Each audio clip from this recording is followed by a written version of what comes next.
ఏ మ్యాచ్‌కి ముందు కావ్య పిన్నొచ్చి కాలరా పారడైజ్ బిర్యానీ దులకపోయింది. ఆడ మంచి మటన్ బిర్యానీ అందులో 2 ఏడాకుల బుడ్డలేసి తినిపించింది. ఇక పిన్ని సూపర్ తినిపించింది. ఇక అన్నం వచ్చి తినిపించినాక గ్రౌండ్‌లో వచ్చి దింపిపోయింది. ఇక గప్పటి నుంచి ఏమైంది ఏమో ఇక తిన్నదరక వండుకున్నా. ఇక సరిగ్గా మ్యాచ్ టైమ్ అయింది. లేచిన డైరెక్ట్ బ్యాటింగ్ ఆడనీకి ఫస్ట్ బాలే డకౌట్ అయినా. గట్ల నన్ను తొండి లేపి ఔట్ చేపిచ్చిర్రు. ఇక అయినా గానీ లేకుంటే మాత్రం ఈరోజు ఉప్పల్ల తిప్పలయితుర్రు ఫ్యాన్స్‌కి ఇట్లా అట్లా. ఇగ యాపాటికి అయితే ఏంది కావ్య పిన్ని, వెంకటేష్ మామ ఇద్దరు కలిపి బిర్యానీ తినిపిచ్చిర్రు.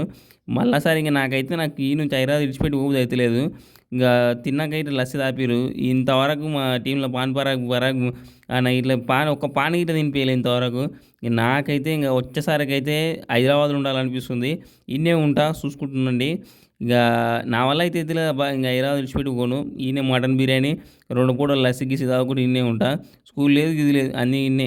భయ్యా ఐపీఎల్‌లో జరిగే అన్ని మ్యాచ్‌లకు జెన్యూన్ ప్రెడిక్షన్ క్రిక్ బజ్ గురు టెలిగ్రామ్ ఛానల్ చెప్తుంది. ఇక రేపటి మ్యాచ్ ఏది గెలుస్తుందో కూడా తెలుసుకోనీకే ఇక టెలిగ్రామ్‌లో జాయిన్ కాండి. ఓన్లీ ప్రెడిక్షన్ మాత్రమే ఉంటుంది. లింక్ కామెంట్ బాక్స్‌లో ఉంటుంది. జాయిన్ కాండి.